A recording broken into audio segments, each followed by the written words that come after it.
Assalamu alaikum jamaat. Көрүңүздөр, күлүңүздөр, антип бузуп атат тажиктар.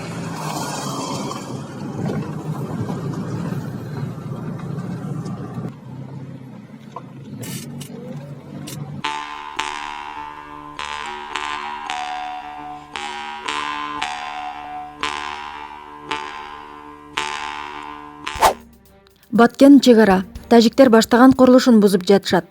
Тажиктер Баткендин Орто Боз айылында чек арада талаш жерге баштаган курулушун бузуп жатат. Бул боюнча жеринен айыл тургундары билдирди. Учурда 2 экскаватор жолдун эки жагындагы курулушту бузуп, урандыларды унаага жүктөп алып кетип жатышат. Марал ФМ KG сайты. Жогорку Кеңеште депутаттарды таркатуу темасы кызуу талкууланууда. Парламенттик шайлоо Кыргызстанда мөөнөтүнөн эрте өтүшү мүмкүн. Бул тууралуу Жогорку Кеңештен Булак билдирди. Анын айтымында 6-чакырылыштагы депутаттарды таркатуу темасы кесиптештери арасында кызуу талкууга алынууда. Жогорку Кеңештин азыркы курамын таркатуунун негизги себеби өлкөнүн жогорку мыйзам чыгаруу органынын имиджинин бузулушу, дейт жеке Булак. Маалыматка ылайык, буга чейин резонанстуу сунуштарды айтып келген депутаттар сунуш көтөрүп чыгышы мүмкүн. Депутаттарды таркатуу иши жаңы жылга чейин же 2020-жылдын январында болушу мүмкүн. Бул учурда мөөнөтүнөн мурда парламенттик шайлоо жарыяланат. Депутаттарды таркатуу үчүн 80 добуш жыйноо жетиштүү. Булак 24 KG.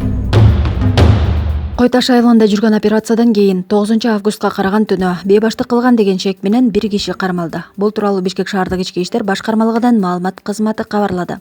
Шаардык милиция топ балдардын аракеттери тартылып калган видеону Facebook баракчасына жарыялаган.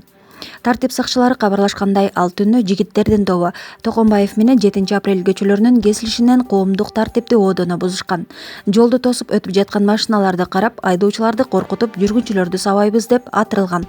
Ички иштер министрлигинин бир нече автоунаасын жабыркатып, коопсуз шаардын камералары талкаланган. Жыйынтыгында 3 миллион сомдук зыян келген. Топтошкон балдар эсин шашырып качып кетишкен деп айтылат маалыматта.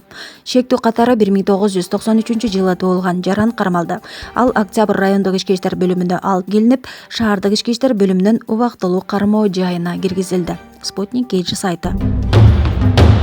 Айтышта жыл сайын кош байге сайып, казакты кадырлаган кыргызга бул иретте байке буйрубады. Кыргыздан айтыш фонду жыл сайын эл аралык айтыш өткөрүп, ага боордош казак акындарын чакырып, дайыма кош байге сайып келгени баарыбызга маалым. Бирок айтыш өнөрү эл оозуна алынып, күйөрмандар көбөйгөнү Кыргыздын төкмөлөрү казакка барып баш байге алыптыр деген кабарды кулагыбыз чала элек. Жакында эле Казакстандын Караганда шаарында жазуучу Сакен Сейфуллиндин 125 жылдыгына карата уюштурулган эл аралык айтыш сынагы өттү. Ага Кыргыз өлкөсүнөн автомат акын аттыккан Жеңишбек Жумакадыр гана катышып келди. Казактын Суруп Салма акындарынын жоон тобу менен айтышкан Жеңишбек Жумакадыр финалга чейин жеткен, бирок эч кандай байгелүү орун алган эмес. Айтыштын жыйынтыгында баш байгени 2 казак акыны, 1-чи орунга 2 казак акыны, 2-чи орунга 3 казак акыны, ал эми 3-чү орунга 5 казак акыны татыктуу деп табылган. Мындан улам жыл сайын 100 миңдеген акчалай сыйлык коюп, казактарды сыйлап, кош байге койгон туурабы деген ой келбей койбойт. Канчалаган айтыштарда боордоштордун этек жеңин чымчылап, силерде баш байге койгула, Кыргыздын татыктуу акындарына байгелүү орундарды бергиле деген сөздөр казак акындарынын эсинен чек арадан өткөн соң эле чыгып кеткендей. Москвада кыргыздарды кемсинткен айдоочу жумуштан алынды. Мосгортранс өз маалында кайрылуу жасаган жүргүнчүгө ыраазычылыгын билдирди. Москвада кыргызстандыктарды жактырбаганын ачыктан-ачык билдирген автобус айдоочусу жумуштан алынды. Мындай маалыматты Москвада жашаган мекендештер жарыялады. Мосгортранс август айынын аягында коомдук транспортко Корея улутундагы жаш жигитти киргизбей, кыргыз улутундагыларды жана ошол жигитти кемсинтип, намысына тийген сөздөрдү айткан айдоочуга карата жазган арызын карап чыккан. Жек көргүдөй кыргыздар сизге эмне кылышты деп активист Александр Ким айдоочуга бир нече жолу кайрылган. Кыргызстандыктын дарегине жазылган токтомдо автобустун айдоочусу жумуштан алынганы маалымдалган.